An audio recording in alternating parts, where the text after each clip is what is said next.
Bonsoir à tous, bienvenue dans notre édition régionale. Voici nos principaux titres. La 24e journée de l'Europe et la Guadeloupe. Durant toute la semaine, une campagne de communication a été menée pour permettre au plus grand nombre de mieux cerner les actions de l'Union européenne dans notre région.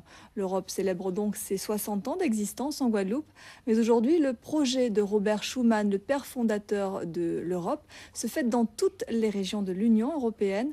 L'occasion pour la préfecture de Guadeloupe de faire le point sur l'engagement quotidien de l'Union européenne chez nous, en Guadeloupe. Sophie Vingada-Salon et Christian Danquin se sont rendus sur la place de la Victoire où se tenait un petit village d'information.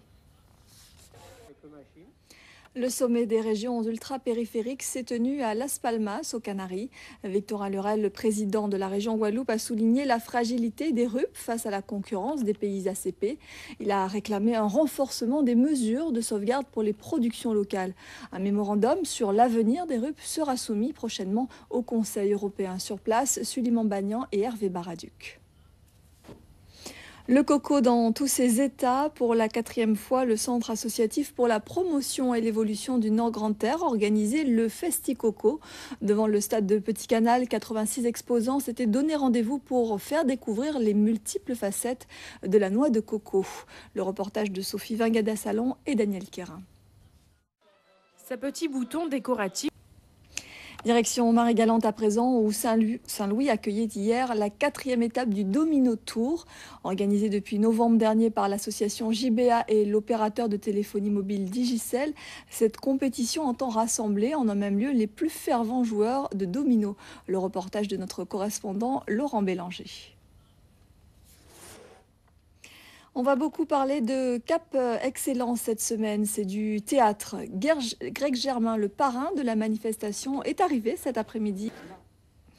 En bref, cette info pratique, des modifications à prévoir dans les vols en provenance et à destination de Paris. En cause, le nuage de cendres qui touche en ce moment le sud de l'Europe. Les routes des vols sont modifiées afin d'éviter le nuage volcanique, indique la compagnie Air France. Les temps de vol de ce fait peuvent être un peu allongés, poursuit Air France. Air France qui coopère étroitement avec la Direction générale de l'aviation civile et les autorités sur le suivi de l'évolution de la situation afin d'anticiper au mieux les éventuels impacts sur son programme de vol. Pour plus de précision, vous êtes invité à vous rapprocher de vos compagnies aériennes.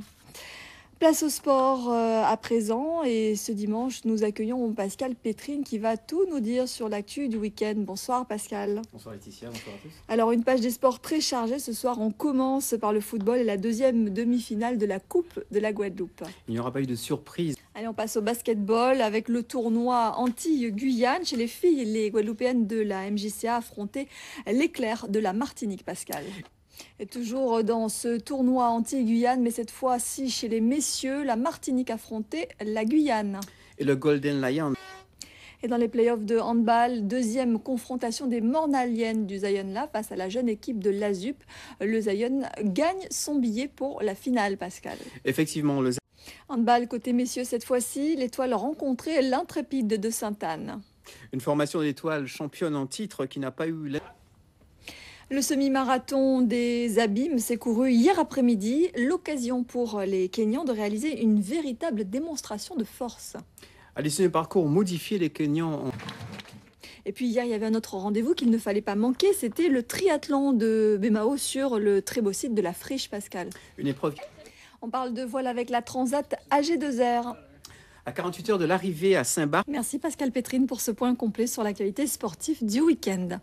Puis nous, on termine avec de la culture. Des graffeurs ont investi le très prestigieux jardin de Luxembourg à Paris, une image plutôt inhabituelle. Pour la journée nationale de l'abolition de l'esclavage, célébrée dans l'Hexagone, 12 artistes se sont rassemblés autour du collectif Memorix.